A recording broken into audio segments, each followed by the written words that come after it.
नमस्कार दोस्तों, आपके साथ तो रहमान सैफ़ी पहुंचा हूँ शादरा साउथ जोन। आया था अपने किसी काम से, लेकिन डीबीसी के कुछ यूनियन के कुछ कार्यकर्ता यहां पर मुझे मिल गए। अपनी परेशानी बता रहे थे, सोचा आप तक पहुंचानी बड़ी ज़रूरी है और पहुंचा ही देता हूं।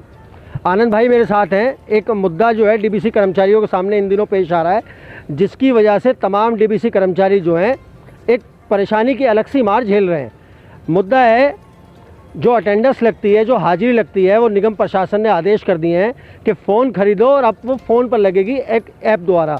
अब क्या डीबीसी के उन निर्धन कर्मचारियों के पास इतना धन है कि वो अब एक मोबाइल भी खरीद सके? यही जानने के लिए आनंद भाई को आज कैमरे पर लेकर आया हूँ। आनंद भाई, क्या डीबीसी के कर्मचारियों के पास इतना पैसा है कि वो भी एक फ़ोन खरीद कर ऐप के माध्यम से हाजिरी लगा सके? देखिए, डीबीसी कर्मचारियों में हमारे लगभग सभी कर्मचारी के ऊपर ऐसे कमिश्नर साहब का आदेश हुआ है कि हम सब लोगों को आज स्मार्टफोन पर एप्लीकेशन के थ्रू अपनी अटेंडेंस लगाएगा।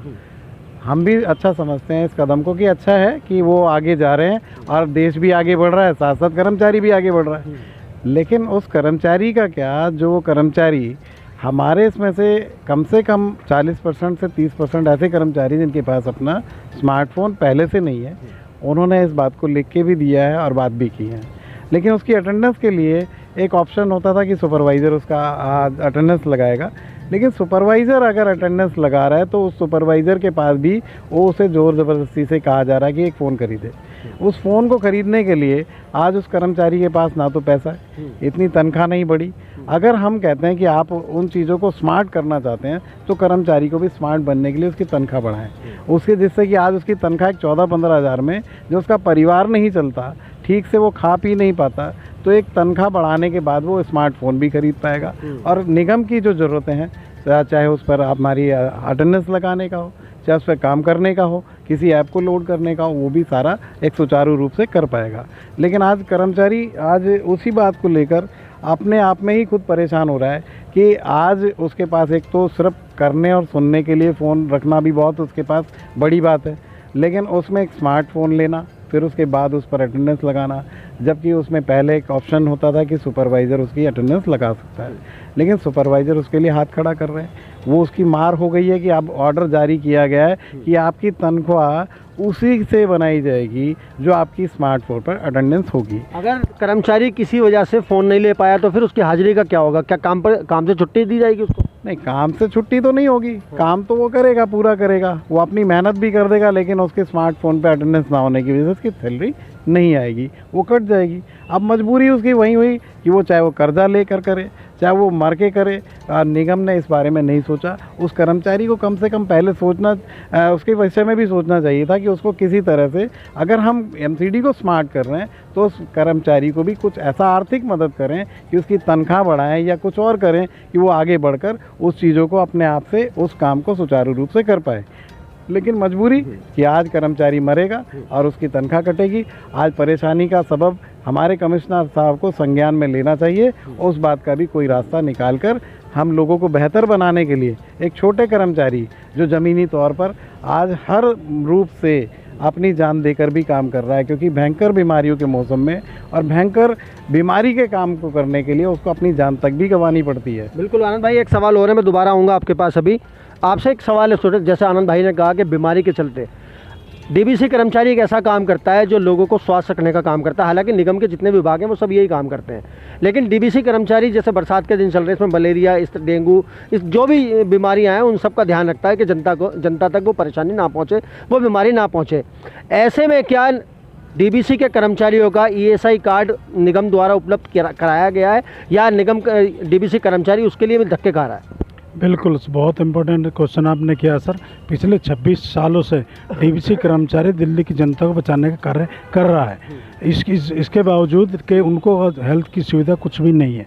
हमारे कई साथियों को छत पे से टंकी चेक करते हुए गिर पड़े, कई बंदरों ने उनको और कुत्ते ने उनको नुकसान पहुंचाया, और कई हमारे साथी इसमें इलाज के बिना ही अपनी जान न्यौछावर करके कोविड के तहत। लेकिन हमारे साथियों को अभी तक कोई भी इलाज के मुहैया नहीं कराया गया। हमारा पैसा भी कट रहा है फंड का ईएसआई के नाम से, लेकिन ईएसआई के आज तक हमें इलाज की नहीं मिला। हमारे घरों में बहुत सारे हमारे डीबी साथियों ने घर में उनके फैमिली के लोग बीमार हैं, वो खुद भी बीमार हैं। आज बुखार आ जाए, आज उसको कुछ भी बीमारी हो जाए, लेकिन उसके लिए हम ईएसआई के लिए जाते हैं इलाज करने के लिए, लेकिन ईएसआई से जवाब ये मिलता है अभी तो आपका यहाँ से चालू ही नहीं है, पैसा ना, चाहे 3 महीने सैलरी नहीं मिली है, 3 महीने सैलरी नहीं मिलती तो पैसा वहाँ नहीं पहुँचता है, इसी तो नहीं पहुँचने, पैसा नहीं पहुँचने के उससे हमें इलाज के लिए मना कर दिया जाता है। अभी तक सादरा साउथ में एक भी डीबीसी कर्मचारी ऐसा नहीं है जिसको इलाज उसका शुरू करा हो।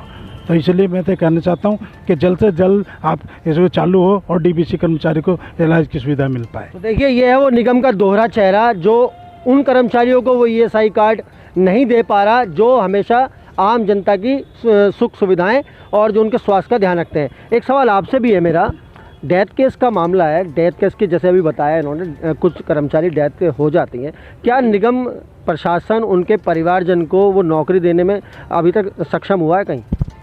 पहले तो मैं आपका बहुत बहुत धन्यवाद करना चाहता हूं कि आपके माध्यम से हमारी बात हमारे अधिकारियों तक पहुंचती है और इसके बारे में कुछ हमारे लिए हल निकलने की उम्मीद हमें हमेशा अक्सर बनी रहती है।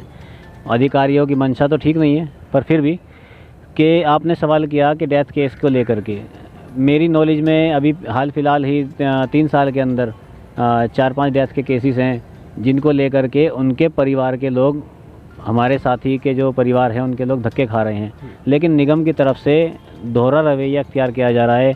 कुछ साथी को नौकरी पहले दी गई है, लेकिन आज वो कहते हैं कि आपकी ये सुविधा पॉलिसी में ही नहीं है। मैं पूछना चाहता हूँ कि अधिकारियों से कि जब निगम काम लेता है हमारे कर्मचारियों से, हमारे साथियों से, तो वो तो पॉलिसी के अंदर है, लेकिन जब उनके मरणोपरांत या उनकी कुछ हादसा दिक्कत परेशानी के बाद उनके परिवार का क्या? ना उन्हें कोई आर्थिक सहायता, ना उनकी तरफ से कोई ऐसा आदेश कि भाई उनके परिवार से किसी को नौकरी करुणामूलक आधार पे दी जाए, लेकिन दूसरी जगह निगम में दी जा रही है, यहाँ नहीं दी जा रही है। ये दोहरा रवैया निगम इख्तियार करता आ रहा है, जो एक परेशानी का सबब बना हुआ है। तो ये भी एक बड़ी समस्या है। एक समस्या और भी है, मैं आपसे ये सवाल ज़रूर लूँगा। देखा जा रहा है इन दिनों, हाल ही के दिनों में, अगर कोई भी डीबीसी के निर्धन कर्मचारियों की, उन असहाय कर्मचारियों की, मैं असहाय इसलिए कह रहा हूँ क्योंकि ये निगम प्रशासन उनको सहारा देने में असमर्थ है पूरी तरह से। अगर उनकी कोई आवाज़ उठाता है तो निगम प्रशासन और जो भी अथॉरिटी वाले डिपार्टमेंट हैं या जो अधिकारी हैं वो उनके खिलाफ एक्शन ले रहे हैं, ऐसे लोगों के खिलाफ। ऐसा मतलब क्या करना चाहते हैं वो? क्या उसे क्या सीख देना चाहते हैं, या क्या संदेश जो है डीबीसी कर्मचारी तक, क्या थ्रेट दे रहे हैं, क्या धमकी दे रहे हैं, क्या मतलब क्या मंशा है उनका? मैं आपका बहुत बहुत धन्यवाद करता हूं, लेकिन सैफी भाई, ऐसा अधिकारियों के जो नॉलेज में आ जाती है बात कि ये कर्मचारी हमारी परेशानियों को लेकर ज़्यादा बातें रख रहा है या बार बार हमसे संपर्क कर रहा है, तो उसको कई जगह देखने को मिला है हम लोगों को कि उसका एक जोन से दूसरी जोन ट्रांसफ़र कर रहे हैं, वार्ड से वार्ड में ट्रांसफ़र कर रहे हैं, लेकिन कर्मचारी जाए तो जाए कहाँ? एक तो अपनी भूख के कगार पर 5-5 महीने तक वेतन नहीं मिलता है, और हम लोग अपनी आवाज़ को अगर अधिकारियों के समक्ष नहीं रखेंगे तो और हम जाएंगे कहाँ पर? क्योंकि हमारे कर्मचारी, हम सब निर्धन कर्मचारी हैं, 26 साल हो चुके हैं। एक तो हमारी वेतन इतना है, माना जाए ऊँट के मुँह में जीरा के समान, और वो भी हमें 5-5 महीने तक नहीं मिलता है। तो इसलिए मजबूरन हम सब लोग या हमारे साथी अपनी बात रखने के लिए अधिकारियों तक आते हैं, लेकिन अधिकारी उसे दुरुपयोग समझते हुए हमारा इधर उधर ट्रांसफ़र कर्मचारियों को कर देते हैं, तो वो हमारे लिए बड़ा दयनीय है, बड़ा अशोभनीय है। तो हम आग्रह करते हैं आपके माध्यम से कि इस तरीके से अधिकारी हमारे साथ सौतेला रवैया न अपनाएं और कर्मचारी की बात सुने और हमारा वेतन समय समय पर दिया जाए, क्योंकि कर्मचारी 5-5 महीने तक अगर वेतन नहीं मिलेगा तो मानसिक, आर्थिक और शारीरिक तीनों तरह से कमज़ोर पड़ जाता है और काम में रुचि नहीं ले सकता, क्योंकि भूखे पेट भजन ना हो गोपाला। तो इसलिए भूखे पेट कर्मचारी कब तक काम करेगा? इसलिए मेरा आग्रह है, पुनः आग्रह करता हूं कि कर्मचारियों की बात को ध्यान से सुना जाए और ये जो परेशानियां हैं हमारी, अधिकारी जल्दी से जल्दी सॉल्व करें। धन्यवाद। ये कहीं ना कहीं देखिए एक बहुत बड़ी बात है। और यहाँ पर आनंद भाई से एक आखिरी सवाल मैं ज़रूर लूँगा। आनंद भाई, एक आखिरी सवाल है मेरा। अभी कुछ समय पहले निगम की तरफ से पक्के होने के ऑर्डर आपके हाथ में दिए गए, अभी तक कितने कर्मचारी उसमें से पक्के हो पाए या नहीं हो पाए? देखिए, अभी पिछले मार्च में हमारा 17 दिन का स्ट्राइक रहा था। 17 दिन के दौरान में 17वें दिन हमें 9 मार्च को एक ऑर्डर जारी किया गया था कि आपको एमटीएस की पोस्ट दी जाएगी और उस पर ही आपको कार्य कराया जाएगा। और एमटीएस की पोस्ट के लिए पूरी कॉम्पिटेंट अथॉरिटी ने कमिश्नर लेवल से हमारा वो ऑर्डर आदेश जारी किया गया था, जिसमें सभी कर्मचारियों को करीबन 1038 पोस्टों के अगेंस्ट हमें रखने की बात की गई थी। लेकिन 1038 तो छोड़िए, उसमें 38 लोगों को भी अभी तक उसके ऊपर कोई कार्रवाई नहीं की है, ना कोई फाइल आगे बढ़ाई है, ना उस पर कार्रवाई के लिए ना सुनवाई कर रहे हैं। और वही बात है, अभी आरपी सिंह भाई ने कहा है कि इस बात को कि लगातार उस बात को कर्मचारियों की सुनी नहीं जा रही है। हम लगातार लिखित रूप से भी, मौखिक रूप से भी, अपने कमिश्नर लेवल तक भी मीटिंग कर चुके हैं। उस फाइल को आगे बढ़ाने के लिए कहा तो जाता है कि हम इसको जल्दी कार्रवाई करेंगे, उसमें सीनियरिटी लिस्ट जारी करेंगे और आपको इसमें कार्रवाई के लिए आगे बढ़ रहे हैं, लेकिन कागज़ के नाम पर उनके पास अभी तक कोई कार्रवाई नहीं बढ़ी है। और उसमें कागज़ों के ऊपर कोई उसकी प्रक्रिया प्रारूप को उसको दिया नहीं गया है कि उसमें जो किसी तरीके से उस कार्य को आगे बढ़ाया जाए।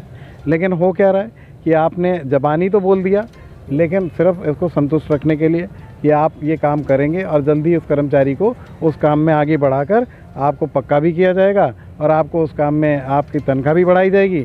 लेकिन वो कागज़ों पर कब आएगा, कब कर्मचारी के आदेश हाथ में आएगा? 26 वर्षों में हमारे आज सभी हमारे बच्चे भी जो छोटे छोटे थे आज बहुत बड़े हो चुके हैं। हम ना तो उनको ठीक से पढ़ा पाए, ना ठीक से कोई एक अच्छी शिक्षा दे पाए, ना अच्छा भोजन दे पाए, ना अच्छा घर दे पाए, ना उनको किसी तरीके से कोई सुख सुविधा नहीं दे पाए। लेकिन आज किसी भी बात में अगर कर्मचारी को, मैंने पहले भी कहा था अपनी बातों में कि अगर वो पक्का ना कर पाएँ, कम से कम एक तनख्वाह तो बढ़ाएं कि उसकी तनख्वाह बढ़े तो वो स्मार्ट भी हो सकता है, स्मार्ट ऐप भी आपकी यूज़ कर सकता है, आपका फ़ोन भी ले सकता है, आपके साथ कंधे से कंधा मिलाकर जो आपका आदेश जारी होगा उस पर आज भी वो काम करता है और दुगने जोश के साथ काम करेगा। लेकिन उसकी सुख सुविधाओं को ध्यान में भी रखे अधिकारी, उसको सोचे। आपके जो यूनियन है उसकी तरफ से क्या प्रतिक्रिया होने वाली है कर्मचारियों को पक्के जो लेटर इशू हुआ है उसको आगे पास कराने के लिए या उसको फाइल को आगे चलाने के लिए?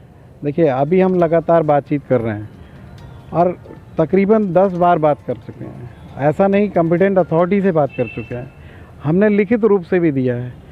आज कर्मचारी फिर एक रोष में है कि आपको उसमें किस तरीके से इसको पार पाया जाए, कैसे करा जाए, क्योंकि अधिकारी उसके पक्ष में सोच नहीं रहा है।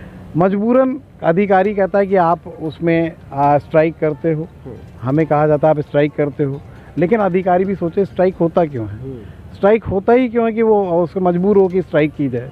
आप उसकी जो ज़रूरतें थी, जो आपने मानी है, जो लिखित रूप से आपके मिनट्स में, आदेश में है, उसको पूरा तो करिए, तो वो स्ट्राइक करेगा क्यों? लेकिन आज अगर ये नहीं होता है, इन बातों पर नहीं मानते हैं, तो मजबूरन कर्मचारी फिर एक रास्ता अख्तियार करता है जो हम नहीं चाहते, ना चाहते हुए भी करना पड़ता है। क्योंकि एक तो भयंकर बीमारियों का दौर, ऊपर से जनता के बारे में हम भी सोचते हैं कि क्योंकि जनता में हम भी हैं और हम सोचते हैं कि वो बीमारी से बचें और हम उनके बचाव के रास्ते पे चलें और उस काम को करते रहें। लेकिन मजबूर होता है कर्मचारी, जब उसके घर में खाना नहीं होगा तो किस तरीके से अपने उस बात को पूरा कर पाएगा। मजबूर होके वो अपनी हड़ताल का रास्ता अख्तियार करता है और फिर वो जाकर फिर रोड पर और अपने अधिकारी से टकराव की स्थिति में आता है। नहीं तो आज कर्मचारी भी चाहता है कि वो उनके आदेश का पालन करे और अपने जो अगर कर्मचारी की सुख सुविधाओं के बारे में अधिकारी सोचें।